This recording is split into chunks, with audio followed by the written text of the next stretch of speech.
that he would support legislation to exclude Chinese workers from coming into the United States. And the legislation, this is not, the Geary Act is sometimes how we refer to it. The Geary Act is the renewal of this act in 1892. The 1882 Act was simply called the Chinese Exclusion Act. It barely passed the House and Senate. So it was not like there was a national wave campaign demanding, insisting that this act be passed. It had to do very much with a narrow political, a very small and narrow political situation and an effort of one opportunist politician to see if he could peel off a few votes from the opposing party. And he had to convince the president, Chester Arthur, that he had to sign it. And did so on the grounds that if you don't do this, the Republican Party is probably going to lose the 1884 election and we'll lose control of the government and all the wonderful jobs that we have. So, and Arthur reluctantly signed it. The act banned Chinese workers from entering the United States for 10 years.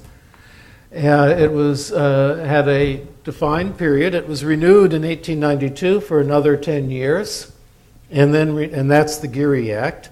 And then it was renewed again in 1902 with a permanent extension of the ban, and then it was repealed in 1943.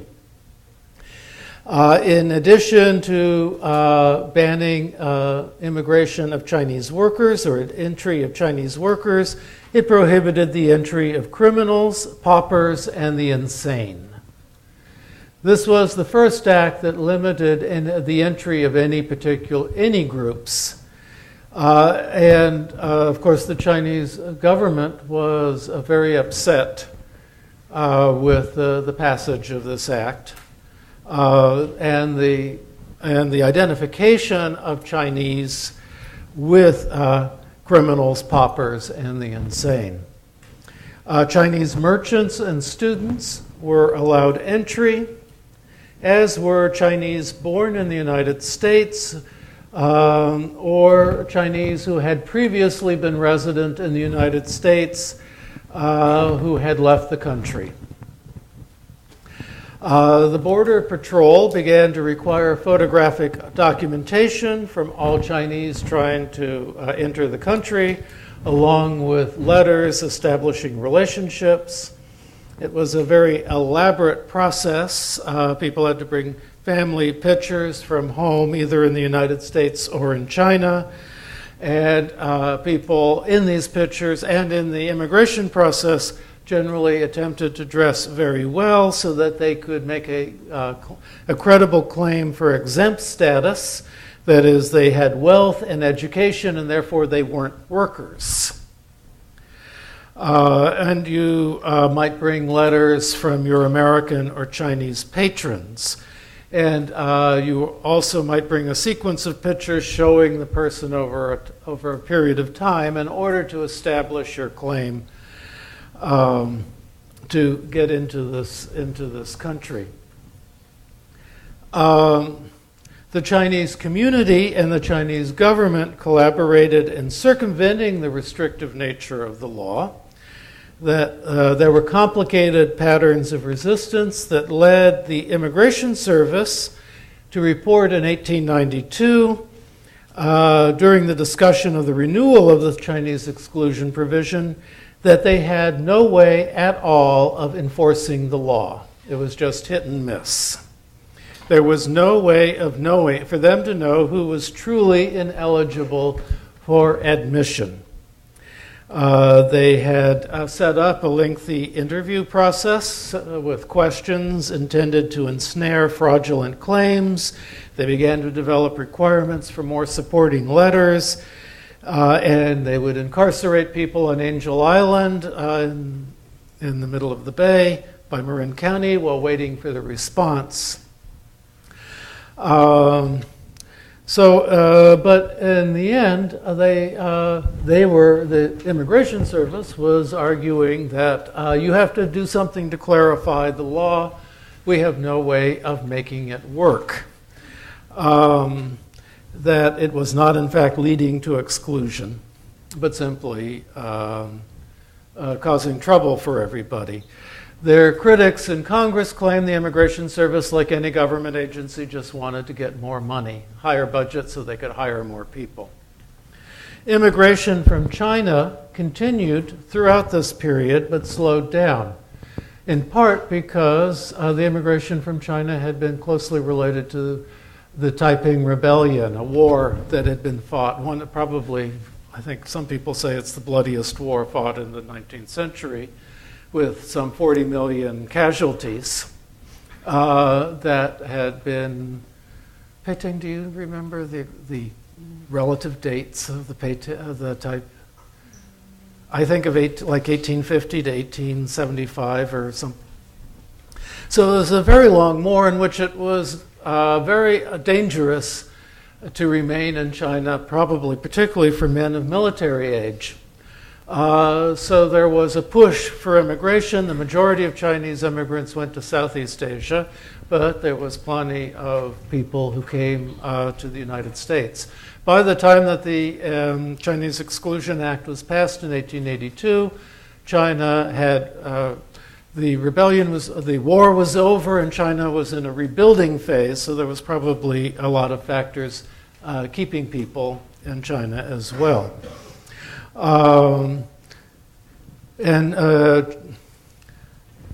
Chinese immigration to Latin America increased, particularly to Mexico. Baja California was developed in the end of the 19th century, largely with Chinese labor. And Mexicali in 1910 had the largest Chinese population in the Western Hemisphere. And many Chinese then came across the largely uncontrolled U.S.-Mexico border as claiming that they were Mexican citizens and therefore had a right to enter the country, which they did. The results of the effort to exclude the Chinese workers basically convinced the government that efforts to regulate immigration from other countries would fail too. So there was greater emphasis on provisions limiting the insane, the sick, and paupers and criminals. And medical examinations were developed to try to determine who was entering the country, who was bringing in deadly diseases. There were a few questions to determine mental competency. And the whole process was open to the public, and people from New York or New Jersey could come and buy tickets and sit in the gallery and watch people taking their medical exams. And first and second class passengers were exempt from physical examination. There was just a quick interview with immigration agents in their cabins before debarking. So there was a class structure that was built into immigration reviews after 1882, in addition to a racial structure. But for the most part, after 1882, despite the continuance of a nativist movement, the government was uninterested in extending immigration controls from the Chinese to other racial ethnic groups. So they refused to limit Japanese immigration until much later, which we'll get to that.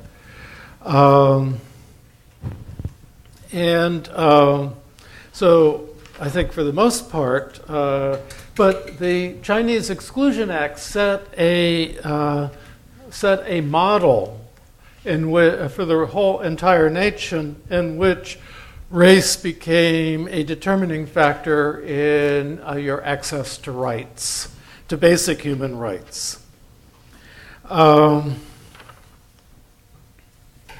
So, the situation in the South in the 1880s began to worsen for African Americans there, but it was a slow process. The situation in the South, of course, was more extreme than what happened in the North, but not of a different character. The racial ideology that marked all of life in the United States at the turn of the last century was simply taken to a more logical extreme in the South with the imposition of Jim Crow. In 1889, Tennessee was the first state to disenfranchise its black citizens. I think the date is actually important because from 1877, which is the year of the restoration of a Southern white controlled government in Tennessee, to 1889, the African American population of Tennessee, which was not large, approximately 6% of the total state population, retained their voting rights. But in 1889, the Tennessee state legislature disenfranchised its black citizens, and the U.S. Supreme Court ruled that states had the right to restrict suffrage in any way they chose to do so, so long as it was not overtly discriminatory. So how do you go about doing that? We'll get to that in a second. So the principle of exclusion having been affirmed, other states began to limit rights for their black citizens. In 1890, Mississippi passed the most extensive legislation disenfranchising blacks. And by 1915, every southern state had passed legislation creating what came to be called the Jim Crow system. Jim Crow was a cartoon character, a stereotype from the antebellum period of a shiftless black male. And it was a character in minstrel shows, usually played by whites in blackface. So it took 25 years for the Jim Crow system to be developed and imposed throughout the South. It mandated the total separation of the races in every field of life, and this separation was no longer customary but legally required. And in every state, most blacks lost the right to vote. It would vary from state to state. The way that you would do it in a way that was not overtly discriminatory was that you had to set up either property ownership requirements or a literacy test or have a poll tax. So if you paid on the payment of a certain amount of money, you were allowed to vote. In the state of Georgia, probably 10% of African Americans, potential African American voters retained the right to vote. Generally, they were the larger property owners and the middle class. In Mississippi, there were less than 100 African Americans who had a